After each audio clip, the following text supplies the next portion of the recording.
The favorite place to eat is definitely Open Sesame. I think everyone would agree with that. Between the vegan options and the people who serve the food to you, it's good.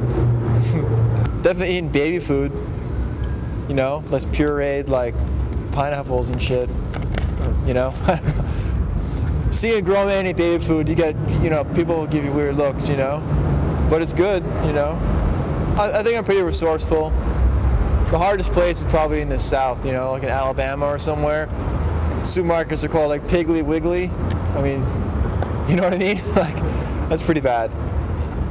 Yeah, it sounds like it's got bacon. Sounds like your type of spot.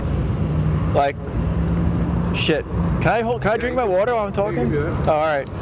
I went with Glenn Milligan and a bunch of guys down to I guess it was a Roots Jam, and I got left at a gas station. Like, you know, I was reading magazines, and you know, I finished. I went outside thinking like, yeah, and then the van's gone. I was there for like half an hour, and that was before cell phones or anything.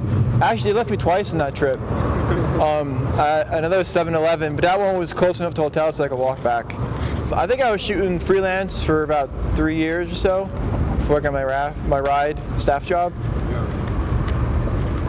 But I think my first photo ever was probably in Freedom. I actually had a photo of me in the same issue.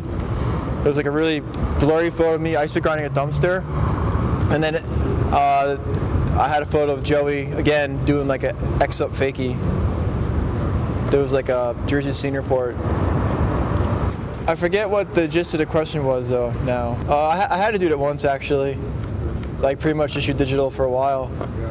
When Mark Losey was still the editor, at one point, because they just bought us those cameras, like a 1D Mark II, and he's like, you know, they spent all this money to buy us these cameras, and I'm like, yeah, well, they're for sequences, you know, like, we're saving money on film, you know, but after a while, he's like, yeah, come 08, they're not going to scan film anymore in the production department, and I was like, oh shit, so I better like get used to shooting digital. And then 08 came and went, well, January 08 came and went, and they're still scanning film, and Skate Mag was still shooting film, and then Keith became editor. He's like, yeah, man, do whatever you want, you know.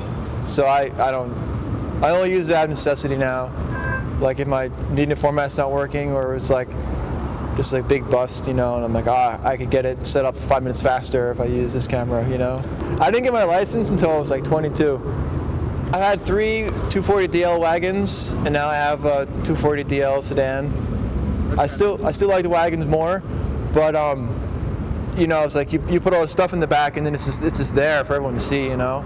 It was pretty awesome at first, you know, but then Marcus moved back to Germany, and then I convinced Kevin McAvoy to move in, and he loved it. He's like, oh, Orange is the best. I'm like, I told you, man. He was living in like in Orange, like in Orange County, you know, behind the curtain. And it's like, move to Long Beach, you know, and he loved it. And then Arlene moved up to LA, and then it was just, then there was like Glenn, but then I think that Glenn moved up to LA too at one point. So I lived with Glenn for like a month and a half or so in his place with him. But a lot of times I just stayed at Arlene's house, because Arlene and Marcus Wilkie lived down the road, and I would just crash on Mike's couch because everyone hung out there anyway. I don't want to be up in Glenn's face all the time, you know, so I would just try to stay away. There was a chunk of time, you know, where I didn't really ride on much at all with anybody.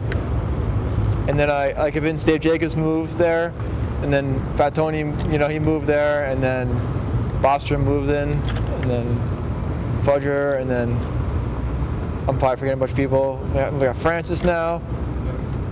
Oh, of course, Ben, sorry. See what I mean? I don't want to list people. It's bad, so I'm going to forget somebody. See what I mean? He's like standing right there. Well, I don't really ride with Nuno, you know? Like, we don't really ride together, so, you know how it is. It's like, out of sight, out of mind, you know? No offense, Nuno. No problem. You know what I mean? I'm going to egg your house later.